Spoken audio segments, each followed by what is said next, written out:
आप सब अच्छे ही होंगे। तो गाइस, जैसा कि आप जानते हो कि मैं आप लोगों के लिए इंग्लिश वीडियोस लाती रहती हूँ। तो काफ़ी टाइम से मेरे पास मैसेजेस आ रहे थे कि मैम हम इंटरव्यूज़ देखते हैं, पॉडकास्ट सुनते हैं, लेकिन ना इंग्लिश इंप्रूव नहीं हो रही है। और बहुत बार ऐसा होता है कि हमें पॉडकास्ट समझ नहीं आते हैं, उसमें जो इंग्लिश होती है वो क्लियर नहीं हो पाती है और उसके लिए हमें बहुत ज़्यादा गूगल करना पड़ता है, बहुत ज़्यादा टाइम लग जाता है। तो हम क्या करें?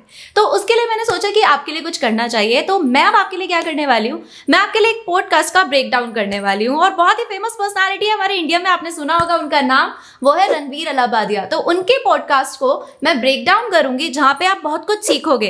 वहाँ पे आप अच्छे अच्छे फ्रेजेस सीखोगे, अच्छी अच्छी एक्सप्रेशंस, गुड सेंटेंसेस, और देखना आप मजे मजे में बहुत कुछ सीख पाओगे। तो ऐसे अब आपको प्रैक्टिस करनी है और आपको बहुत अच्छे से समझ आएगा। तो आइए अब वीडियो में मूव ऑन करते हैं और अच्छे से देखना, समझना, मैं आपको एक्सप्लेन भी करूंगी और आप चाहें तो उसका नोट भी बना सकते हैं। आइए अब देखते हैं। तो here I am playing the video for you.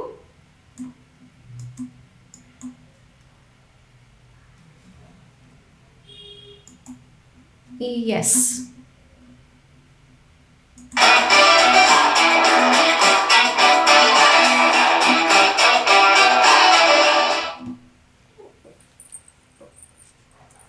Today on TRS, we have one of the most productive human beings that mankind has ever known. Priyanka Chopra. For an international audience, welcome. For an Indian audience, आपका स्वागत है। इतना इंतजार कर रहे थे। So guys, आपने सुना कितने अच्छे से उन्होंने बोला कि we have one of the most productive human beings that mankind has ever known. तो यहाँ पे कितने अच्छे अच्छे वर्ड्स यूज हुए हैं। One is productive and the second one is Mankind.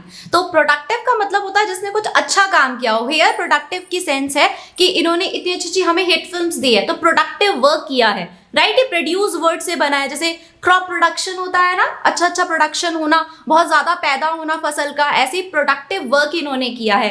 अब नेक्स्ट वर्ड है मैनकाइंड। इसका मतलब होता है इस दुनिया के सारे लोग, ओके। और यहाँ पर एक और चीज यूज हुई है, one of the most productive human beings, मतलब जितने भी अच्छे अच्छे लोग हैं, प्रोडक्टिव ह्यूमन बीइंग्स हैं इस वर्ल्ड के, उसमें से Priyanka Chopra is one of them, okay. तो आपको समझ आया ये? आइए अब आगे देखते हैं।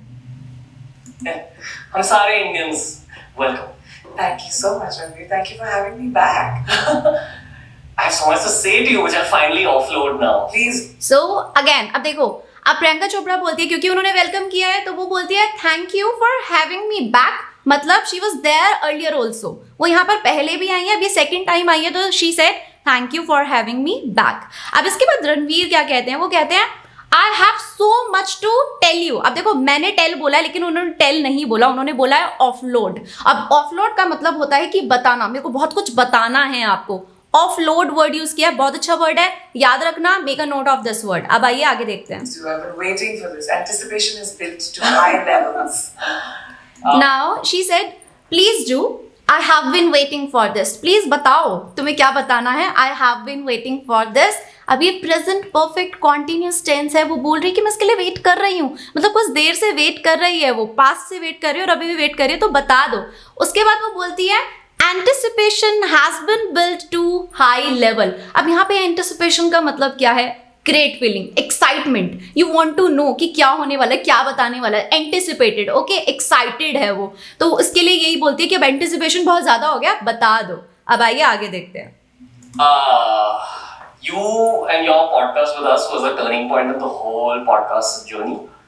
अगेन टर्निंग पॉइंट, तो टर्निंग पॉइंट होता है कुछ अच्छा होना। अब Priyanka Chopra was the turning point for Ranveer Allahabadia, क्योंकि उनके आने के बाद जब उन्होंने इनके साथ पॉडकास्ट किया, इनके पॉडकास्ट बहुत अच्छे से चलने लगे, तो that was a turning point for him. तो टर्निंग पॉइंट हम ऐसे यूज करते हैं, ऐसे हमारी लाइफ में भी बहुत टर्निंग पॉइंट्स आते हैं। For example I can say, if I give you one example, कि that job was a turning point for me. मतलब वो जॉब मेरे लिए टर्निंग पॉइंट रही। कैसे? उससे मेरा करियर अच्छा हो गया, मेरे को जो चाहिए था, मेरे को कार खरीदनी थी, वो सब मैंने कर लिया, तो दैट वॉज टर्निंग पॉइंट। तो इस तरीके से आप टर्निंग पॉइंट को यूज कर सकते हैं। अब आइए आगे देखते हैं।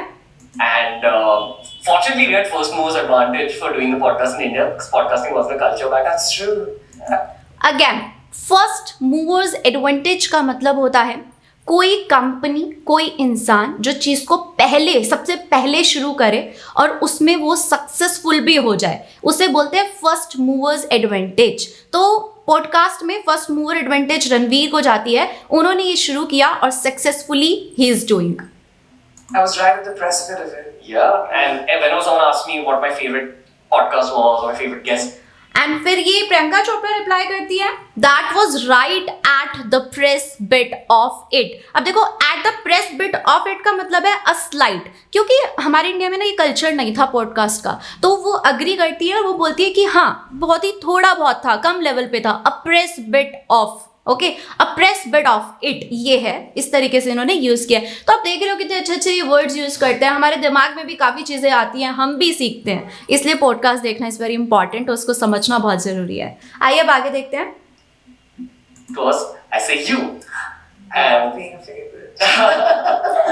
there's a big I love being favourite, ये कितनी अच्छी लाइन है, मुझे फेवरेट होना बड़ा पसंद है। आई लव बीइंग फेवरेट, अब इसको याद कर लो, ऐसे आप और सेंटेंसेस बोल सकते हो। आई लव बीइंग हेल्पफुल, मुझे मदद करना बहुत पसंद है। आई लव बीइंग हैप्पी, मुझे खुश होना बहुत पसंद है। तो ऐसे आप आई लव बीइंग लगा के ऐसे बहुत सारे सेंटेंसेस बना सकते हो। अब आप ट्राई करना कमेंट सेक्शन में कुछ sentences banana, I love being dash, I love being dash, अब आप लिखना कमेंट सेक्शन में। Good with heavy lifting. okay. Are you happy in life? Yeah, actually happier than I've been in a really long time.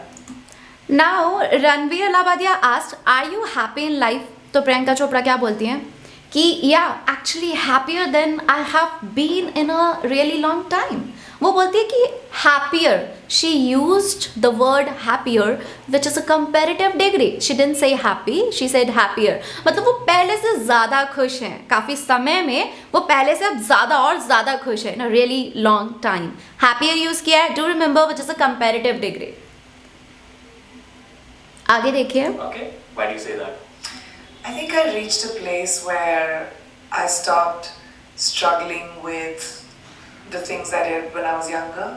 Maybe so he ask like why do you say that, आपने ऐसा क्यों कहा, आप ऐसा क्यों कहते हो, right? तो अब वो रिप्लाई करती हैं, बहुत अच्छे अच्छे सेंटेंसेस बहुत ही ईजिली वो बोलती हैं, जिसमें वो पास्ट की बात भी बता रही हैं। She said, I think I reached a place where I stopped struggling with the things I did when I was younger.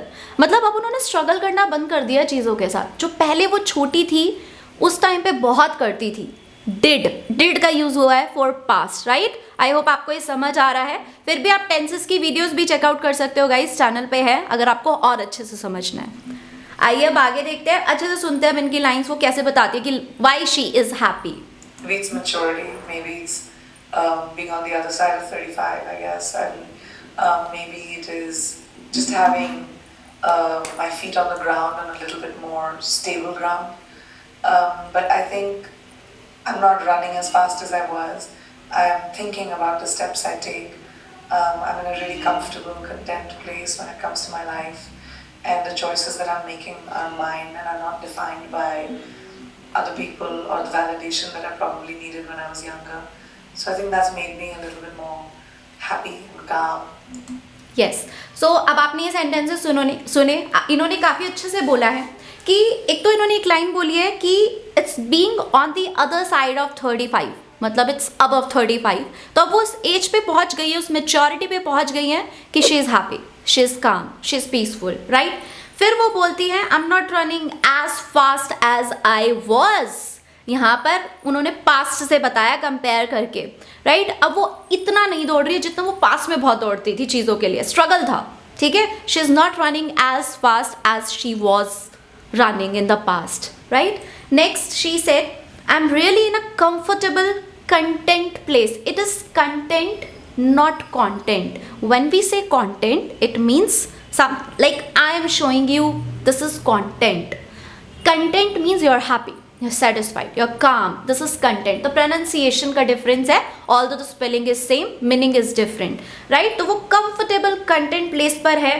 जब life की बात आती है, choices जो वो कर रही हैं अपनी life में, वो उनकी है, वो खुद choices कर रही हैं। अब वो जो भी कर रही है उसको किसी और से वैलिडेशन नहीं चाहिए उस चीज़ का। एक वर्ड यूज़ हुआ है वैलिडेशन, तो वैलिडेशन का मतलब है किसी से ये नहीं जानना कि वेदर इट इज़ राइट और रॉन्ग, राइट? ये करेक्ट है या नहीं है। अब वो जो भी करेंगी उसके लिए वो ही जिम्मेवार है और she is happy for that, right? Then वो बोलती है I think that's made me little bit more happy and calm. इन सारी चीज़ों की वजह से वो और ज़्यादा हैप्पी और काम है।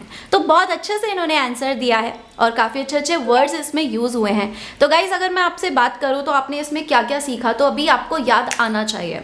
आपने प्रोडक्टिव सीखा, आपने मैनकाइंड सीखा, आपने एंटिसिपेशन सीखा, मूवर्स एडवांटेज आपने सीखा, बीइंग वाला आपने एक सेंटेंस सीखा, आई लव बीइंग, राइट। आपने बहुत कुछ सीखा। आपने कंटेंट, बहुत सारे लोग होंगे कंटेंट बोलते होंगे, कंफ्यूज रहते होंगे वेदर इट इज कंटेंट और कंटेंट, आपने ये सीखा होगा। आपने बीच में कंपैरेटिव डिग्री सीखी है, सुपरलेटिव डिग्री सीखी है, टेंसेस देखा है कि कैसे आपको पास्ट को यूज़ करना है, राइट। तो इस तरीके से पॉडकास्ट बहुत हेल्पफुल होते हैं and that's how I am going to help you. ऐसे ही मैं आपके लिए ब्रेक डाउन करूँगी और आपको वोकैबुलरी सेंटेंसेस प्रोवाइड करूँगी। तो आज की वीडियो में मैंने कुछ क्लिप्स उठाई हैं जो मुझे अच्छी लगी हैं। आई होप आपको भी पसंद आई होगी। आप ये पॉडकास्ट देखना, मैं लिंक पेस्ट कर दूंगी, इसको चेकआउट करना, समझना।